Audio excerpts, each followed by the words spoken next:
Boa tarde! Começa agora mais um chá de redação, gente. Eu sou Rai Oliveira, tá? Eu sou tutora pedagógica do quadro e também supervisora de conteúdo. E eu tô aqui com mais boas companhias, né? Como toda quarta-feira.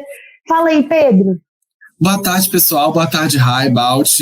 Sejam todos aí que estão nos assistindo muito bem-vindos ao nosso podcast. Eu sou o Pedro, sou monitor de linguagens e trabalho aí com o Balt nessa área, né, Balt? Isso, gente. Boa tarde para todo mundo. Rai, Pedro, boa tarde para alunos de todo o Brasil que estão aí nos acompanhando. E aí a gente começa mais um chazinho, né, da tarde aqui para a gente falar sobre redação. Verdade. Como sempre, vocês têm um encontro marcado com a gente. E aqui a gente vai bater muito papo bom, como a gente sempre bate, né? E aí, se eu falar um pouquinho do tema de hoje, a gente entrar direitinho, vamos fazer uma, né, retrospectiva do que a gente falou no último episódio para vocês. Pedro, faz pra gente. Beleza. Gente, no último episódio a gente falou sobre o que você pode errar na redação do Enem sem medo. E aí o Balt trouxe várias novidades sobre aquele manual de corretores que a gente comentou no penúltimo episódio, que foi divulgado. Falamos então sobre pequenas coisas que não são penalizadas pela banca por uma questão de flexibilidade mesmo da correção e que às vezes pegam muitos alunos e que então é interessante você ficar sabendo para relaxar um pouco. Mas ao mesmo tempo falamos de como isso não pode deixar isso atrapalhar a sua busca pela excelência na redação. Exatamente. E foi um assunto que a gente estava discutindo bastante aí para tentar, né, acalmar, né, os alunos, porque às vezes parece que é uma coisa tão rígida, tão estrita, tão restrita, né?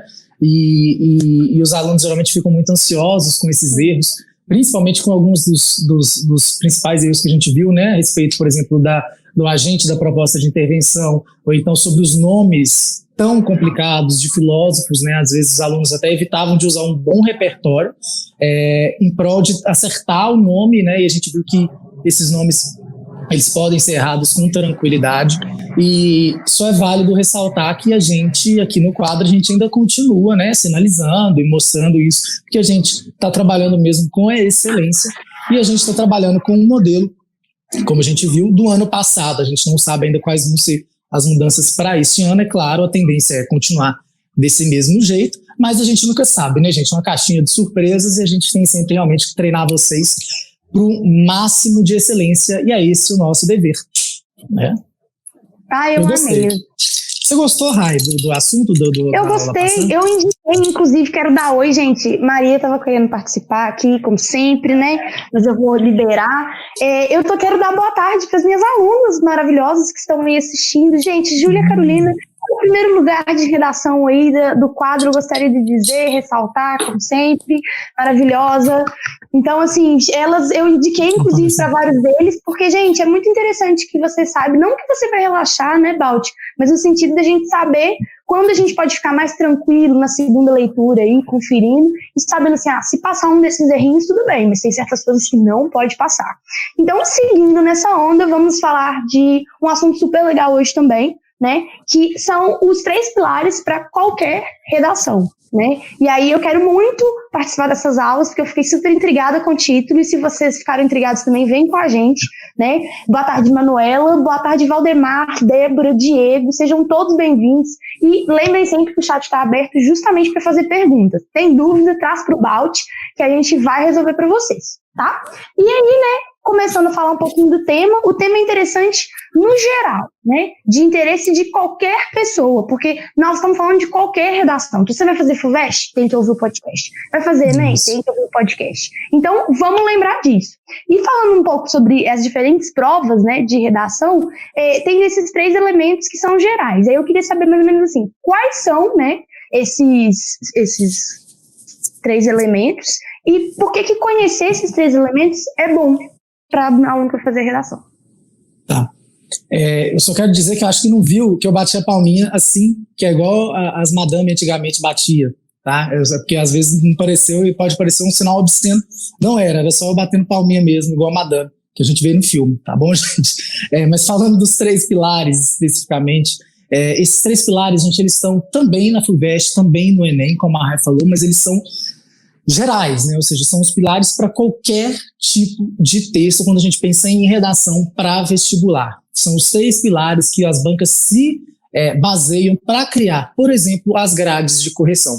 E é claro que cada vestibular vai criar sua grade de correção baseado aí nesses 3 pilares, mas dando ênfase em algumas coisas, né?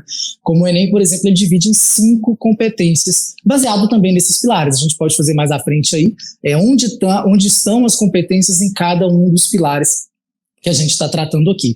Mas são 3 pilares essenciais. O primeiro deles diz respeito à sua interpretação, à sua leitura, não só, né, da proposta de redação do enunciado, dos textos motivadores, mas também do geral ali, daquela situação como um todo, né?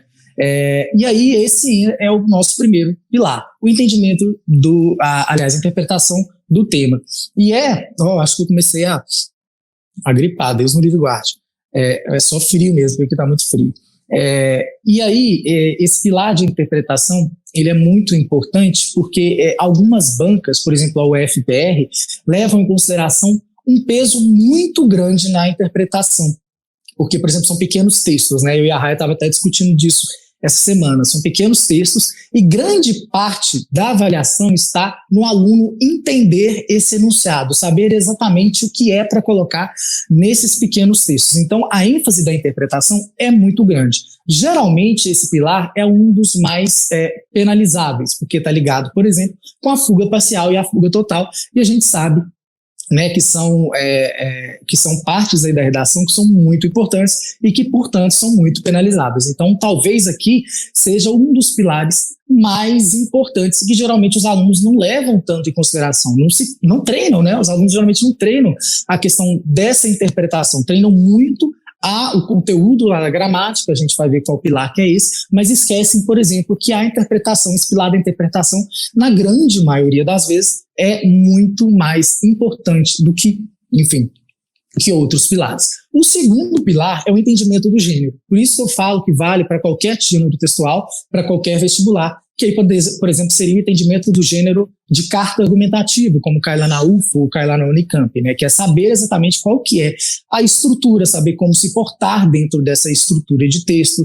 saber qual que é o direcionamento da banca a respeito desse gênero, né? E a gente vê algumas bancas, por exemplo, como a Convest, né, lá na Unicamp, que se cobram diversos gêneros. Então, o entendimento do gênero na Unicamp talvez teria uma ênfase muito grande também, porque ela pede o entendimento de vários gêneros, então ela quer saber exatamente até que ponto, né, a que medida que o aluno sabe exatamente sobre esses gêneros. Então temos aí a interpretação, né, de texto em geral, das propostas, da redação, e temos aí também o segundo pilar, que diz respeito ao entendimento do gênero. Aí, por exemplo, na dissertação, seria saber da impessoalidade, saber da persuasão, saber, por exemplo, que você tem que ter um posicionamento crítico, que você tem que colocar a tese, e aí essa questão do entendimento de gênero dentro do Enem, acho que talvez a gente vai falar disso mais à frente, mas já adiantando, por exemplo, entra toda a questão do projeto de texto, que pode ser um podcast também para o futuro, eu acho bem legal. E aí temos esses 2 pilares importantes. E o terceiro pilar também, que sempre entra, é claro, todo o processo seletivo vai cobrar a respeito no ITA chama modalidade, né? Salvo engano. Acho que chama modalidade na grade de correção do ITA, mas é ligada à norma padrão, a antiga norma culta, né? Muitos professores ainda, muitos doutrinadores ainda utilizam a questão da gramática como a norma culta. No entanto, se a gente for olhar pelo viés de preconceito linguístico e tudo mais, sobre elitização da gramática, sobre todos esses preconceitos que estão ligados, né, a questões mais profundas ainda, né? Por exemplo, se a gente zoa alguém por falar errado, alguma coisa assim, isso pode ser um preconceito socioeconômico, isso pode ser um preconceito homofóbico, isso pode ser racismo, dependendo, é claro, do contexto, do viés linguístico que a gente está abordando, de diferentes, né, agrupamentos sociais que se manifestam de diferentes formas, né? Então a norma padrão, a antiga norma culta, também é um dos pilares aí que os vestibulares mais tem o olho, porque é um processo seletivo e eles cobram a norma padrão como uma questão mais científica da língua nesse viés mais tradicional. Então a banca quer ver se o aluno sabe, né, quais são as regras gramaticais, quais são as convenções gramaticais aceitas, se ele tem realmente um domínio profundo daquela linguagem mais intricada e regrada, normalizada, por isso que é a norma padrão, né, uma norma aí que a gente aprende durante toda a nossa formação, né, segundo aí as leis diretrizes e base, enfim, uma série de leis aí que ordenam as escolas a aplicar esse tipo de norma, né, e que há muito tempo, né, por exemplo, eu acho que talvez o Pedro não tenha esse debate mais na faculdade hoje em dia, na minha época já estava se encerrando, né, que é a respeito de ensinar ou não gramática nas escolas, né, então se sabe que hoje tem que se ensinar a gramática tradicional, existem outros tipos de gramática, a gente pode entrar aí também mais adiante nisso, mas a gramática tradicional, ela deve sim ser ensinada nas escolas e na faculdade eles vão cobrar isso para ver se o aluno, ao longo da sua formação, teve acesso e aprendeu corretamente toda essa linguagem normativa. Lembrando, né, que geralmente é onde os alunos têm o maior foco, né, onde os alunos ficam mais preocupados, onde os alunos ficam mais inculcados com as regras, com crase, com regência, com concordância, enfim, com uma série de situações, e às vezes é a parte que menos vale. Geralmente, na grande maioria dos vestibulares, é a parte que menos vale ou vale tanto quanto qualquer outra. Então é muito importante ressaltar isso. É um pilar muito importante, mas é o pilar que a gente não tem que colocar toda a nossa atenção. Existem outros pilares que a gente pode também trabalhar e também treinar ao longo de todo o nosso processo de prática para chegar lá no processo seletivo e, é claro, né, alavancar em todos esses pilares que vão corresponder, é claro, à grade de correção do vestibular que você quer. Então, gente, só para fazer aqui um brainstorming de todo mundo aqui que está aqui assistindo a gente, vocês que estão aí do outro lado, vão comentando aí, falando assim, Balt, eu vou fazer a UFA, eu vou fazer a Unicamp, como que isso me influencia e tudo mais, ou eu quero FUVEST, eu quero ITA, é assim mesmo, como é que é para mim? Então, fale aí nos comentários qual é o vestibular que vocês querem, né, e claro também, né, o gênero textual que é cobrado nesse vestibular. Eu não sei todos os vestibulares do país, né, eu já trabalho com pré-vestibular há muito tempo, mas são tantos vestibulares que às vezes realmente a gente não sabe, existem muitas particulares, enfim. E aí, vamos interagindo, eu quero saber aí de vocês e se faz sentido esses pilares aí para vocês também. Pessoal, uma baita introdução, né, Balt? Você falou já bastante, assim, o geralzão do que a gente vai tratar hoje. E primeiro queria dar boa tarde para Maria Fernanda, Juliana e Luísa também, que estão interagindo com a gente por enquanto no chat. E eu tinha pensado numa dinâmica hoje, eu e a Rai, na hora de bolar o podcast, que era assim, a gente vai trazer um dos pilares por vez. Eu vou fazer um monte de perguntinhas assim, mais gerais, e vou deixar você falar sobre, né, fazer assim seu recorte sobre aquele pilar, pode ser? Pode ser, claro. Beleza. Então vou começar na ordem que você propôs aí na sua fala, começando então pela interpretação do tema, ou entendimento do tema, né? E, assim, primeiro entender o que é o tema de uma redação, né? Porque às vezes a gente fica perdido tema, assunto, né, área do conhecimento, às vezes a gente fica um pouco perdido nisso. Então, o que é o tema de uma redação? Quais são os maiores riscos nesse pilar, né? Tangenciar o tema. O que é isso de tangenciar o tema? Como você pode fugir ao tema? Quais são os perigos disso na sua nota? E o que é mais avaliado nesse quesito? E também como isso aparece no Enem, qual competência? São as principais perguntas que eu queria sobre esse pilar. Eu acho que para ficar melhor, Pedro, me fala pergunta por pergunta, porque você me conhece, eu não vou saber me guiar por todas essas perguntas. Me fala pergunta por pergunta, primeiro o que é tema, né? Aí depois você me faz as outras aí. Gente, beleza. O que é tema é de fato uma parte muito importante, vocês já conhecem como assunto, e é uma parte que já é entregada, né? Hoje em dia, acho que em todos os processos seletivos já é entregado qual que é o tema, né? Ou seja, o que é pedido, é aquele assunto mesmo que vocês vão ter que conversar, né? Que vão ter que se posicionar sobre, no caso de uma dissertação. E a Jacobson falava que numa interlocução, né, um produtor fala, alguém recebe essa informação. No caso da dissertação, por exemplo, seria eu como escritor escrevo e um leitor, corretor aí, lê, só que o que eu estou escrevendo está ligado a um referente, né? Isso aí, gente, vocês vão trabalhar lá em funções de linguagem, salvo engano, funções de linguagem mesmo, lá em português, na parte de interpretação, e alguns também cobram na parte de gramática, né? E aí, essas funções de linguagem, de acordo com o Jacobson, estão ligadas a um referente, ou seja, a gente tem um assunto que a gente está falando sobre. E nesse caso da dissertação, a gente está escrevendo sobre um referente. Esse referente é sempre entregue diretamente para vocês, e geralmente vem até em negrito, então não tem muita dificuldade de vocês observarem o que é esse assunto geral do texto, qual que é o recorte desse assunto que a gente tem que fazer de acordo com as propostas aí, de redação.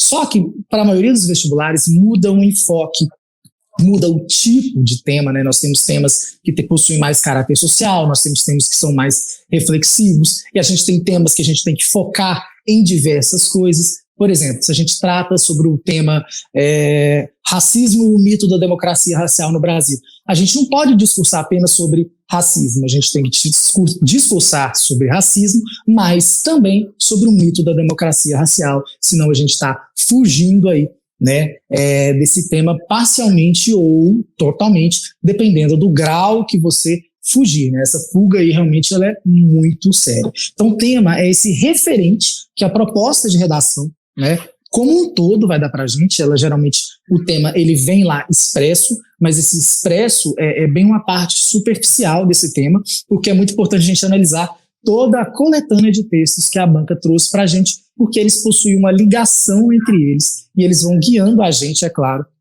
para aquilo que a banca quer. Então, o tema é esse referente, ligado aí também a todas essas propostas de redação, e ele pode ser um tema subjetivo, se ele levar em consideração a subjetividade da pessoa, né, a individualidade, ou um tema objetivo, se ele levar em consideração toda a coletividade da situação. Então, aí nós temos temas que possuem caráter social, que é mais ligados aí ao Enem, e às universidades particulares que têm seguido esse modelo. O ITA, aos poucos, tem migrado de um tema reflexivo para um tema mais de caráter social, assim como a FUVEST. Então está sendo uma tendência essa migração. Temos esses temas aí que estão em processo de se tornar puramente, né, de caráter social, mas é claro, isso ainda não acontece em muitos outros lugares. Então a gente pode estipular aí, por exemplo, um tema, dois grandes temas, né? Dois grandes tipos de tema. Os temas de caráter social e os temas de ordem reflexiva, né? E aí eles são por toda a sua proposta de redação e é algo que vocês têm que discorrer sobre, tá? Pedro, qual que era a outra pergunta? Antes de fazer a próxima, eu vou interpolar aqui a pergunta da Luana, que perguntou: como funciona a redação quando a banca só dá o título, sem textos motivadores? Ela está se referindo à banca da Escola Naval. Entendi. Bom, aí vocês estão abertos, né, a fazer o direcionamento voltado para qualquer lado que vocês queiram, né? Vocês não têm onde se basear. Então vamos supor que, por exemplo, o tema fosse racismo, o mito da democracia racial. A gente poderia levar em consideração, por exemplo, diversas funções sociais, funções econômicas, efeitos disso na sociedade, enfim, aí fica bem aberto. O que você, no seu caso, Luana, para a Escola Naval tem que fazer, por exemplo, é você escolher qual lado, né, qual recorte temático que você vai trazer, voltado para aquilo que você está mais confortável para escrever sobre, né? Então vocês têm uma maior liberdade. Lembrando que é muito interessante em vestibulares assim que vocês dêem uma olhada nas provas, na prova de linguagens no geral, para ver a congruência daqueles textos e ver se há uma congruência com o tema de redação, para tentar dar uma olhadinha para ver se tem um enfoque que talvez seja mais confortável ainda para você escrever, já que você tem todo o embasamento lá na prova de linguagens, por exemplo. Isso acontece também, por exemplo, com vestibulares que têm obras obrigatórias literárias, né? Então aí você dá uma olhada aí nas obras literárias e ver alguma congruência, que foi o que aconteceu, por exemplo, no ano passado no ITA, né? A gente tinha lá o conto alienista e a gente estava falando sobre avanços tecnológicos, né? Ligados à ética e à moral, a que medida, né? Eu sempre me esqueço desse enunciado, porque é um enunciado muito longo, mas é a respeito sobre a que medida que os avanços tecnológicos eles são de fato éticos morais, ou seja, ética e moral em questão no avanço tecnológico. Então isso tinha lá abordado nas obras literárias obrigatórias. Então, para quem tem obras obrigatórias, é importante ter também essa ligação entre a prova de literatura ou de português geral e também com redação, tá? Mas no seu caso aí específico, Luana, é importante que você dê uma olhada na prova no geral, e aí estipule qual é a estratégia que você acha mais confortável, ligado àquele recorte temático que você está mais abastada aí de conhecimento e que se sinta mais confortável mesmo para escrever. A segunda pergunta, então, era sobre o que está sendo avaliado através desse pilar e quais são os principais erros nesse sentido, os principais perigos, né, na redação ao tratar desse aspecto do entendimento do tema. Entendi. Quando a gente fala dessa interpretação do tema, do entendimento do tema, o principal erro que mais, e acontece muito, gente, felizmente, né, o Enem sempre lança, eu esqueci o nome que se dá, eu não sei se a Rai pode me ajudar, acho que é espelho, não sei se é espelho, que é quando tem que eles entregam a quantidade de gente que tirou notas, aí vai de quantas pessoas tiraram 1.000, quantas pessoas tiraram 900, 800 e tal, até 0, né? A quantidade de gente que zera é muito grande. E muito desses zeros são por conta, né, de fuga total do tema, né? E aí leva em consideração diversas coisas, porque a gente tem que pensar, por exemplo, acho que a gente já falou disso, a gente pensar sobre um problema muito recorrente no Brasil, infelizmente, que é o analfabetismo funcional, né? A gente tem aí milhões de pessoas, me foge agora o número de pessoas que são analfabetas funcionais, mas nós somos o 8º maior país em índice de analfabetismo no mundo. Lembrando que o analfabetismo funcional, ele engloba o analfabetismo absoluto, né? E aí a gente tem isso muito expresso em diversos processos seletivos. O analfabeto funcional é aquele que consegue fazer contas simples, que consegue ler um texto, mas não consegue fazer um entendimento dele, mesmo que seja um texto muito simples, né? E infelizmente isso é uma problemática que afeta muito os alunos, porque é algo que às vezes não é nem diagnosticado, né? Às vezes a pessoa não sabe que ela é analfabeta funcional, né? E isso tem mudado, isso tem, ainda bem, né? A gente tem diversas causas aí para o analfabetismo funcional.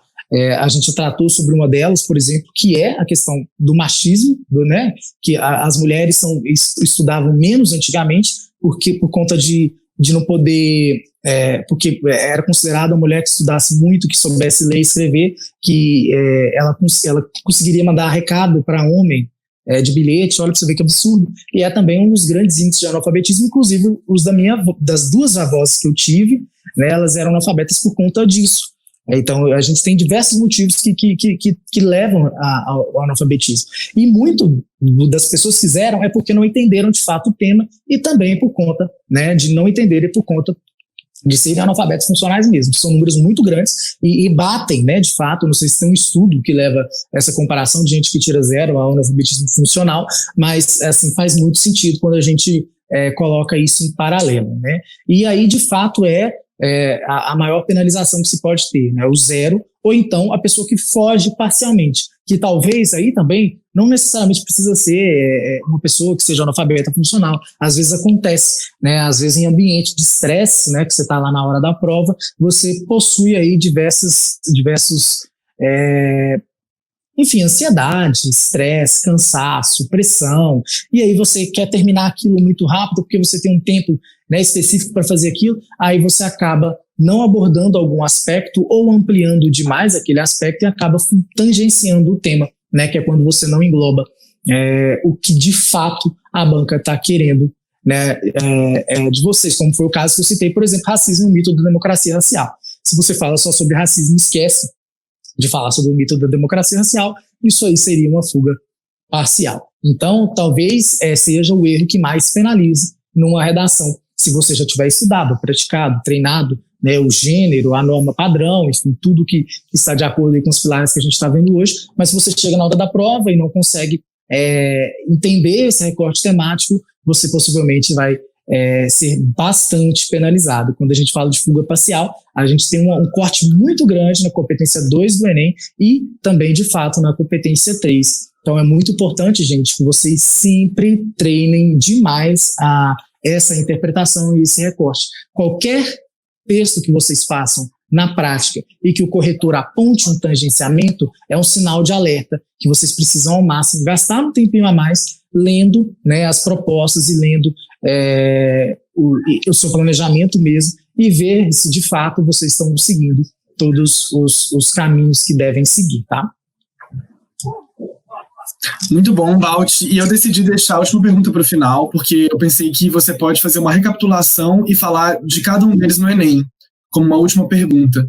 Aí eu já vou passar a palavra para a Rai puxar o nosso próximo bloco, que é a adequação ao gênero. Pode ser, Rai? Sim, pode ser, pode falar, Balt. Puxa aí que depois eu volto.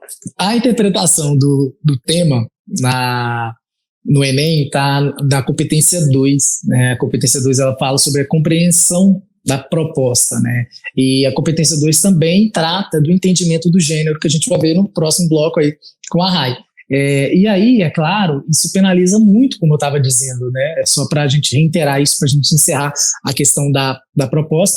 A gente pode fugir parcialmente, né? Ou fugir totalmente, o que é muito preocupante. E às vezes, quando a gente passa rápido, não interpreta direito a proposta, não interpreta direito todos os textos que estão ali, porque às vezes a gente está realmente muito nervoso, às vezes foge também da gente algum conteúdo ali que podia nos dar algum repertório, ou nos dar alguma argumentação, né? Ou seja, você vê o que um texto está te dando as causas daquele tema, ou seja, qual que é a causa daquele tema, então aí a própria banca está te mostrando qual estratégia que ela quer que você siga, né?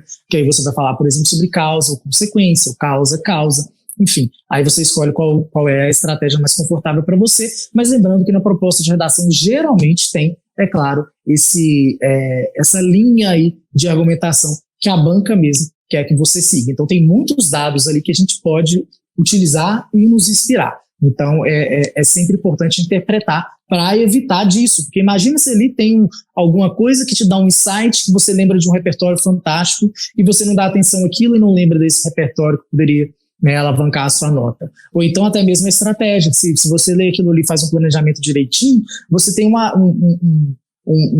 estratégia, uma argumentação já direcionada, já aposta para você, e você não vai precisar muito gastar muito tempo pensando, porque já vai estar ali, entendeu? Não tem por que você ficar procurando uma outra estratégia, você já tem uma estratégia entregue ali. Então isso é muito importante para a economia de tempo, e quando a gente fala de redação também, isso é fundamental, porque redação geralmente gasta muito tempo, né? Então eu vou parar de falar um pouquinho sobre o entendimento do tema, sobre a interpretação do tema, porque já vai fazer meia hora de live. Deus. Vamos lá, próximo. Então vem comigo, vamos falar agora de adequação ao gênero, né? Que também eu sei que é super importante, se pá, até uma coisa desqualificatória, né? Você vai explicar isso aqui. Mas como já discutimos, né? Compreender esse gênero com certeza é um desafio. Muitas vezes a gente não sabe as marcas, né? E aí fica alguma coisinha e eles falam, olha, você não se adequou. Então eu queria saber o que é realmente avaliado nessa competência. Tá. Aí depende do vestibular, né? Por exemplo, se a gente for tratar de um gênero que seja carta, é importante que se conheça. Inclusive, gente que vai fazer carta, vai ter aula de carta segunda-feira comigo, gratuita. Uau, choque, brainstorm. Como é que é? Showstopper. E aí, quando a gente fala de gênero, a gente fala de diversos tipos de gênero. Então, se a gente vai falando de carta, aí você tem que saber se é uma carta pessoal, uma carta argumentativa. Se for uma carta argumentativa e uma carta pessoal, aonde que eu vou colocar o vocativo? Tem vocativo? Tem assinatura? Onde entra a data? Onde coloca as coisas? Qual que é a diferença entre uma e outra? Qual que é o tipo de linguagem que a gente vai utilizar para um para outra? Artigo de opinião, o que é isso? Até onde é dissertação e até onde é um texto puramente opinativo? Qual que são essas diferenças? Então, cada caso é um caso. Quando a gente trata de uma dissertação argumentativa, a gente tem que lembrar dos princípios básicos de uma dissertação, que é a persuasão, né? Ou seja, você vai persuadir alguém do seu posicionamento ali a respeito daquele tema, né? A respeito do referente que a gente estava falando. E para isso a gente precisa de uma argumentação muito profunda e trabalhada e direta, né? Então aí a gente precisa de trazer essas estratégias que a gente já viu em diversos podcasts e diversas aulas também, e aí, é claro, trazer algum repertório para mostrar que o nosso posicionamento, para mostrar que nossa tese, né, melhor dizendo, ela é válida e ela é suportada por outros pensadores, ou por aquelas situações que a gente está fazendo analogia, elas já aconteceram no âmbito ficcional, ou até mesmo no passado, né, quando se trata de alusões históricas, enfim. Então aí a gente sempre percebe esse viés do entendimento do gênero. Quando se trata de uma dissertação argumentativa voltada para o Enem, ainda é pedido uma outra coisa que também está ligada com a interpretação, né, da proposta como um todo, que é a questão da proposta de intervenção. né? Isso faz parte do dissertativo argumentativo do Enem, né? E que outras particulares estão cada vez mais se apropriando também, o que é positivo, não é uma crítica, tá? E aí a gente tem todos esses quesitos também para o Enem. Então aí no Enem entraria a proposta de intervenção como um critério de gênero aí também, mas não entraria na competência 2, porque já tem uma competência específica para isso, que é a competência 5, né? E aí a gente tem todas essas nuances. O importante, gente, é vocês estudarem a questão da estrutura, adequação de linguagem, e treinar mesmo, gente. Não é porque o vestibular cobra 10 gêneros textuais que você tem que treinar apenas os principais. Você tem que treinar todos. Por exemplo, na Unicamp, no ano passado, caiu sobre podcast, que é algo muito complexo. Ou seja, qual o tipo de linguagem que eu vou utilizar no podcast, qual que é o formato, né? Será que dou um nome, será que não dou? Aí também está levado em consideração também a interpretação da proposta da Unicamp do ano passado. Então são diversas nuances que é importante vocês analisarem. E para isso, sempre a melhor e maior dica é a leitura do edital, né? Então sempre leia o edital para saber quais os gêneros que vão cair, e aí, é claro, estudar cada gênero individualmente, fazendo aí um estudo bem mais qualificado. Inclusive, a gente teve um assunto de podcast, a gente teve um tema de podcast que falava sobre isso, que falava sobre como se organizar melhor para diversos vestibulares. Então, aconselho, se você é essa pessoa que vai fazer diversos vestibulares, diversos gêneros, e ainda não sabe como se preparar da melhor forma, dá uma olhadinha lá na nossa lista de podcast, lá na nossa playlist, que você vai estar bem servido. Arrasou. Ei, volta pra mim. Passa pra cá. Ainda tem algumas perguntinhas sobre adequação no gênero, tá? Eu queria saber, já que você já falou o que o aluno tem que colocar, então se ele não coloca, ele é penalizado. Como funciona essa penalização? Como que o aluno perde pontos? Quantos pontos? Como é que é? Não entendi. Ai, desculpa. Dormi no ponto aqui. Não, é porque você falou das coisas que tem que ter na redação, né? Então, cada aluno aí anotou que na adequação do gênero vai ter algumas marcas que você vai ter que procurar e aprender. Mas como é que funciona a penalização quando o aluno não se adequa ao tema, ao gênero? O que acontece, né? Ele perde ponto, como é que fica? A gente tem a fuga de gênero, né? Que pode zerar em diversos vestibulares por aí. Se você não sabe fazer aquele gênero, você tende a fugir dele, você não vai saber. Aí existem diversas situações. Por exemplo, na banca do Enem, usar a primeira pessoa, por exemplo, é incorreto. Eu acho, eu acredito, esses verbos que não são verofactíveis, né? Que são baseados no achismo, né? E esses verbos aí são proibidos e o uso da primeira pessoa também não é bem visto. Aí existem diversas categorias. Perdão. Se a gente fala, por exemplo, de algo pontual, por exemplo, eu usei acredito, ou temos, alguma coisa assim, isso pode entrar, por exemplo, na competência 1. No entanto, se eu uso isso durante vários momentos do texto, o corretor vai entender que você realmente não tem o entendimento do gênero. Não foi um erro pontual, que aí entra, por exemplo, na competência 2. A competência 2 é que vai avaliar o gênero, mas é muito difícil, gente, vocês terem uma fuga de gênero sem também afetar a competência 3, que trata da coerência, né? Porque a coerência está muito ligada com aquele tipo de gênero. Nós temos lá a coerência exófora e a coerência endófora, né? Que ela trata sobre essa coerência dentro do texto e a coerência fora. Então isso aí é muito importante, porque se às vezes você foge do gênero, se você tem alguns apontamentos distantes aí daquele gênero textual, muitas das vezes isso vai acarretar, é claro, em penalização na competência 3 também. Então, geralmente é algo que penaliza bastante, é claro, se você não souber, aí não fazer um direcionamento mais voltado para isso, isso pode zerar a sua redação também.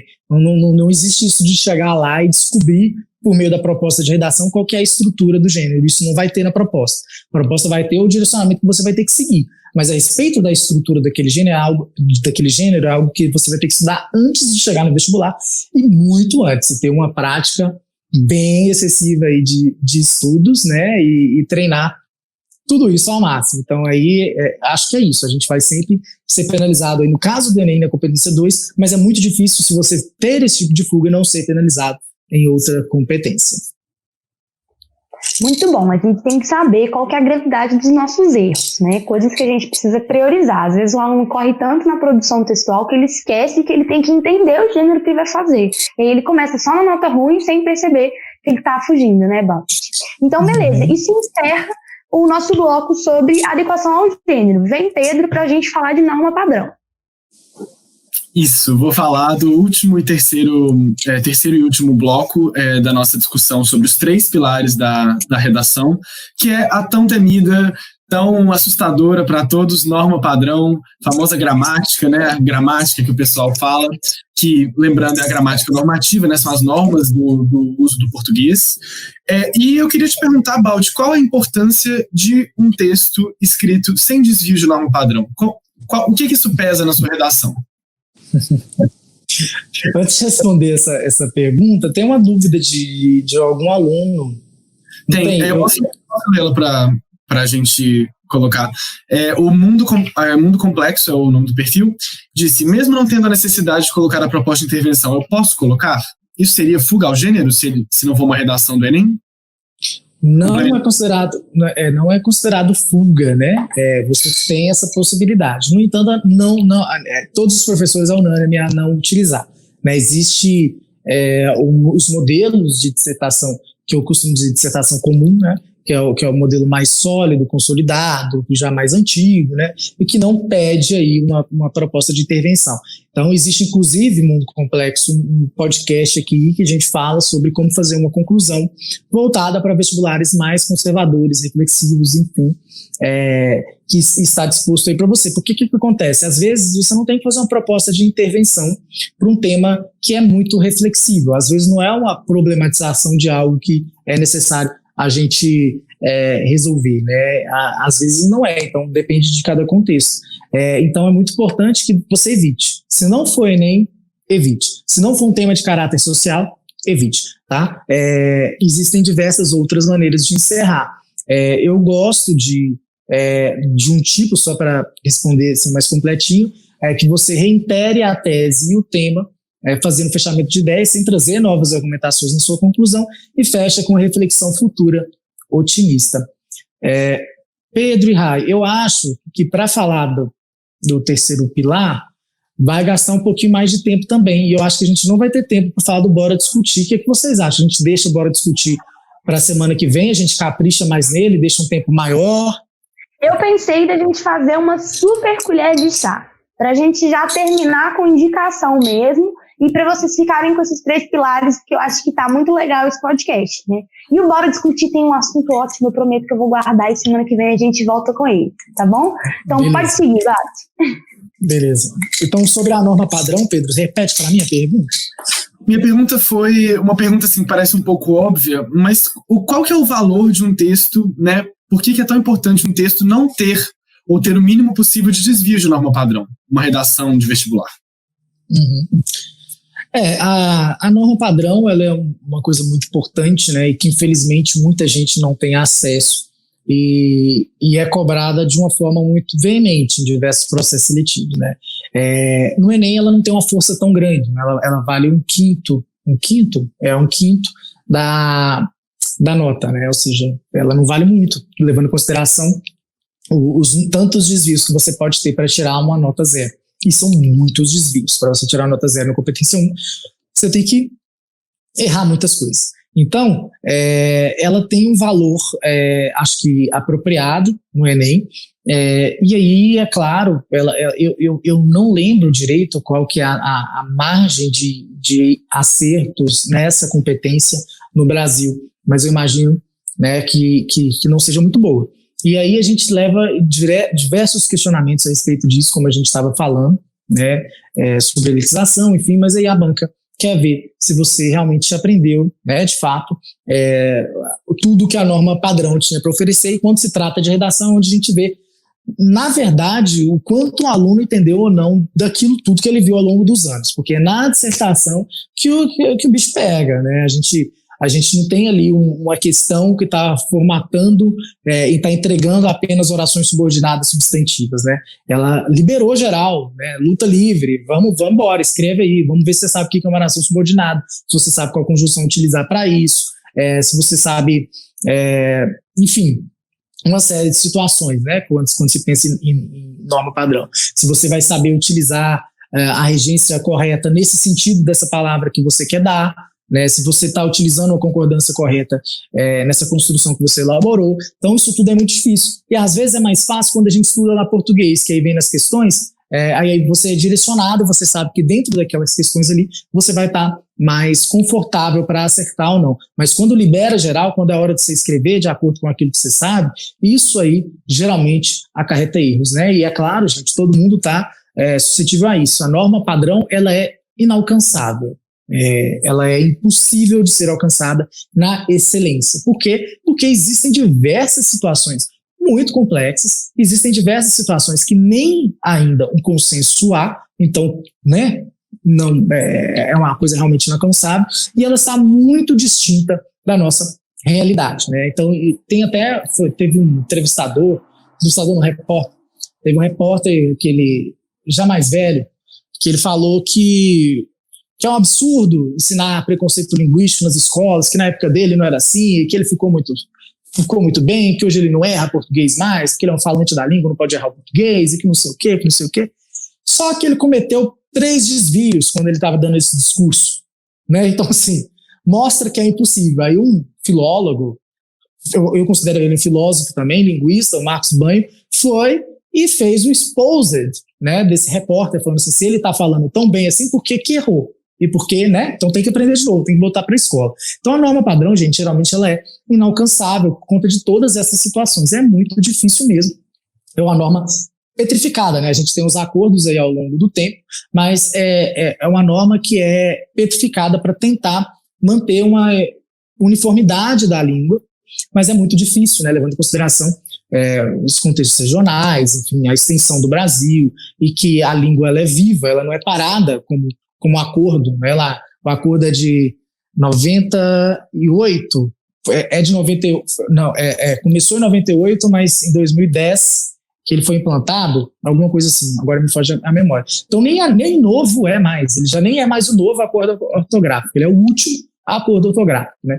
E aí realmente é muito complicado acertar todas essas situações da norma padrão, e eu acho que ela tem uma pontuação coerente por conta de tudo isso. Lembrando, né, que nós temos aí, por exemplo, poucos e muitos desvios nessa competência, e aí isso é muito determinado pelo tamanho da sua escrita e o tamanho da sua letra. Se você escreve pouco, tem uma letra grande, o pouco que você errar vai ser considerado muito, porque você não escreveu muito. Então, a questão do espaçamento também é muito importante. E aí entram diversas situações. Por exemplo, para você tirar nota 1000, vamos supor que na competência 2, 3, 4, 5, tirou 200, e aí para você tirar 200 na competência 1, no caso do Enem, você pode ter no máximo 2 desvios, tá? Então você pode ainda errar 2 coisas no seu texto que você pode tirar seu 1000 bonitinho. É realmente, né, muito complexa essa questão da gramática, né? Existe essa polêmica, esse debate sobre né, o uso do português e a cobrança do português, o ensino do português nas escolas ainda é algo atual, assim, uma questão preponderante. E a minha próxima pergunta tem um pouco a ver com isso. Tem muito aluno, Balt, você sabe, né? Melhor que eu até, que fala que não consegue lidar com a teoria, que acha a gramática muito difícil, que não entende por que ele estuda, que acha completamente, assim, né, que fica bloqueado mesmo com a parte mais teórica. Então, gostaria de perguntar se tem algum jeito de superar essas dificuldades na gramática com outros recursos que não sejam, assim, sentar e ler uma gramática, ou só fazer exercício, porque, como você falou, é muito diferente a prática direcionada do português, né, mais instrumentalizado assim, e normativo, de uma prática de escrita, que é uma coisa um pouco mais livre, um exercício que combina lógica, que combina, né, expressão. Então, como que o aluno pode se preparar e superar os desafios na área nesse pilar da norma padrão, sem ter que necessariamente estudar muito teoria de gramática? Ela tem que estudar uma gramática mais aplicada, né, assim, aos contextos dele. Eu assisti um documentário na faculdade que eu reassisti recentemente, que chama Quando Sinto Que Já Sei. E lá tem uma frase de um professor muito famoso lá de Ouro Preto, que, apesar de ser muito famoso, eu sou pisciano e não lembro o nome dele, que ele fala o seguinte: a gente só vai ter atingido o que a escola realmente se propõe quando o aluno quiser estudar, quando o aluno e o professor quiserem ir à escola, sábado, domingo e feriado, quando for uma coisa que ele mais queira fazer, né? Ou seja, ele não está limitado. E muito disso, quando eu penso na minha área, está ligado a como a gramática é aplicada na escola, né? A gente não tem que realmente fazer essa questão do modelo antigo, chegar lá, adjunto adnominal, complemento nominal, oração subordinada, substantiva, objetiva, direta. Poxa, quase que eu falei um palavrão. É muito, muito, muito chato. É muito chato, gente. É muito chato. Eu gosto, mas para muita gente é muito chato. Então, o que a gente sempre pensa? É como a gente tornar essa gramática tradicional um jeito dela ficar mais legal, ou seja, um jeito dela ficar mais incorporada. E sempre, por isso, é importante que os seus professores eles levem em consideração o ritmo da turma, o que a turma sabe, o que a turma não sabe, como que vai fazer para aplicar essa gramática de um jeito mais aplicado, né? Nós temos diferentes tipos de gramática, quem sabe abordar, né, a diferença entre elas e aí ali no meio chegar e colocar uma gramática tradicional. Então, a questão não é se devemos ou não aplicar a gramática tradicional. Sim, essa discussão já chegou no consenso. Agora, como fazer isso ainda não é um consenso. A maneira mais coerente é levando em consideração, é claro, a individualidade daquela turma, né, e aplicar ela num contexto mais ligado a algo que seja próximo do cotidiano do aluno. Não adianta chegar lá e analisar frases e sentenças sem que aquilo não esteja de acordo com a realidade do aluno, né? Em vez de pegar lá frases de livro didático lá de Machado de Assis, Camilo Castelo Branco, pega lá um funk, pega lá um sertanejo, algo que esteja, algo que a turma goste, algo que seja de fato do apreço do aluno, né, que seja ligado ao cotidiano dele, à realidade dele, daquela turma no geral, né, e vamos trabalhar aquilo em cima de uma letra de uma música, por exemplo, né, enfim, vamos procurar aqui, por exemplo, uma música sertaneja, todos os pronomes demonstrativos. Agora, vamos analisar a letra, vamos ver se há algo problemático aqui ligado à misoginia, ao machismo, vamos ver se temos aqui alguma esfera disso e tal. Então você trabalhar a gramática ligada a outras coisas, né? E não ela sozinha, porque ela sozinha não faz sentido nenhum, né? É apenas nomenclatura. Sim, assino embaixo, Balt, realmente acho que a forma de se relacionar com a gramática pode ser muito alterada pela didática e pelo estilo e pela forma como o próprio aluno enxerga as possibilidades de entender a gramática, né? Porque às vezes não me dica, assim, minha humilde opinião é que você não deve criar um bloqueio com relação a isso antes de realmente tentar experimentar em outros contextos. E para encerrar, Balt, o nosso bloco e a nossa parte, antes do colher de chá, né, para a gente já encerrar a discussão mais teórica, eu gostaria de pedir para você amarrar um pouco assim, esses 3 pilares, fazer um resumão rápido e comentar para a gente, né, o que você acha que ficou de mais importante dessa nossa discussão. Gente, o que fica mais importante ao longo da discussão e o que é de fato a junção de todos esses pilares é saber que há sempre algo por detrás daquele texto, há sempre algo que a banca quer ver de vocês, e isso é dividido aí na grade de competências que são baseadas nesses pilares. E outra coisa que os pilares fazem é mostrar aí de fato para vocês aonde vocês têm que focar para saber, né, se você está indo melhor aqui, então vou estudar mais isso aqui, mas ao mesmo tempo manter, né, aí um foco, né, em algo que eu estou tendo facilidade dentro da redação, e talvez também a gente saber, por exemplo, que a redação é algo uno, né, que a gente percebe que o texto ele tem muito ali por detrás, né, o texto a gente consegue ver não só todo o conhecimento do aluno de interdisciplinaridade, de gramática, de posicionamento de ideias, de interpretação, ou seja, tudo que você trabalha ao longo dos anos, desde a sua alfabetização, chega na hora da redação, isso tudo fica muito bem evidenciado, a gente sabe.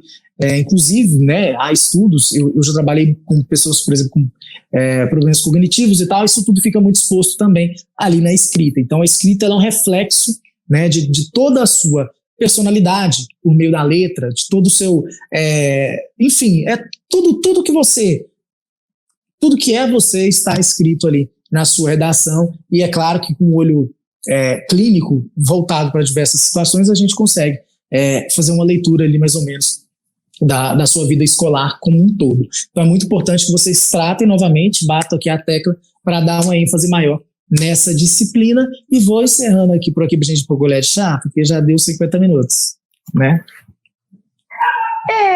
Infelizmente tá na hora de encerrar, né? Foi muita dica boa. Eu fico triste, porque quando encerra, assim, a gente tem que dar tchau, e aí eu fico pensando na colher de chá, e hoje eu pensei assim, eu sou da história, tenho que indicar um negócio da história. E eu quero indicar para os gamers que estão aí buscando jogos novos, jogos bons. Tem um jogo chamado Civilization. Eu gosto da versão 4 dele, que ela tem basicamente disponível online. Então você consegue achar. O jogo é muito interessante porque ele segue uma linha de invenções, tanto invenções científicas, né, no sentido de desde a invenção da roda até a real questão política, e a questão, por exemplo, de cura de vacina, imunologia, e também a questão política. Então você vai vendo todos os governos, assim, e você pode escolher o que seu país vai ser. Você tem várias sociedades disponíveis e você aprende muito sobre geopolítica nesse jogo. Então vale a pena ir para quem está buscando um jogo fácil e um jogo muito bacana para aprender nas horas livres. Muito bom. Peraí que eu me perdi aqui. Bom, então vou eu agora, Balti, pode ser? E depois a gente passa para você. Só antes de responder o Lucas perguntou, essa live vai ficar salva? Sim, Lucas, a gente, as aulas, as lives, né, os podcasts ficam gravados aqui no nosso canal, tá? No YouTube. Bom, minha recomendação vai ser literatura, não podia ser diferente, né? Já tenho aqui uma certa, quase que um combinado. Hoje eu vou indicar, né, pensando que a gente está no mês do orgulho LGBT, QIA+, eu vou indicar um livro de contos de um dos maiores escritores do século XX no Brasil, um escritor da contracultura, então anos 60, 70, com uma prosa fenomenal. É o senhor, infelizmente não está mais entre nós, Caio Fernando Abreu. Ele era homossexual e ele escreveu esse livro que não fala apenas sobre isso, mas traz assim, uma visão muito lírica, muito profunda, muito bonita e muito forte e cativante de questões humanas, né, de questões sobre o amor, e ele trata, né, um pouco já rompendo tabus e preconceitos, ele trata de relações homoafetivas nesse livro, e vou indicar um conto específico nesse livro, que vocês quiserem ter em PDF, que chama Terça-feira Gorda. É um conto muito forte, não vou dar spoiler, muito bonito, e fica aí a minha dica para esse mês do orgulho.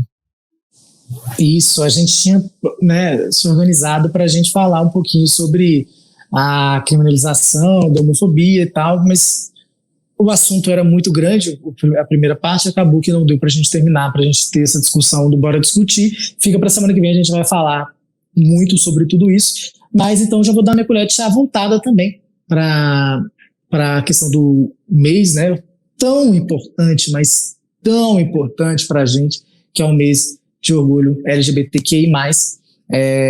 Então, para a gente celebrar, né, estão tendo paradas virtuais, paradas de orgulho LGBTQI+, adoidado, aí teremos a de Belo Horizonte também virtualmente, quem sabe eu estarei lá, e aí quero indicar aí para vocês uma série maravilhosa, muito pesada, e que, no entanto, muito pertinente, né, que é a série Pose. Ela está disponível já no Netflix, né, a Netflix comprou, mas é uma série que mostra tudo sobre todos os temas que abordam as problemáticas LGBTQI+. Então, se você aí quer se interessar por trabalhar repertórios, trabalhar argumentações, trabalhar reflexões acerca desse universo, não deixe de assistir Pose, porque é uma série muito fantástica, muito completa e muito emotiva, tá bom? Acho que foi isso, gente. Podemos despedir, né? Podemos. E a gente volta na próxima quarta-feira, também às 16 horas, com vocês. E aí, muito pra gente falar também dessa questão LGBT, gente, igual o Balti falou, não ter a manifestação não quer dizer que a gente tem que ter representatividade em outros espaços. Então, aproveitem para checar essas ótimas referências dos meninos, tá? Enquanto a gente não volta. E foi muito bom estar com vocês. Não deixem de seguir o Instagram do Quadro, né? É Quadro EAD. A gente tá postando muita coisa interessante e eu tenho certeza que vocês não vão se arrepender. Tá bom? Beijinho. Tchau, gente.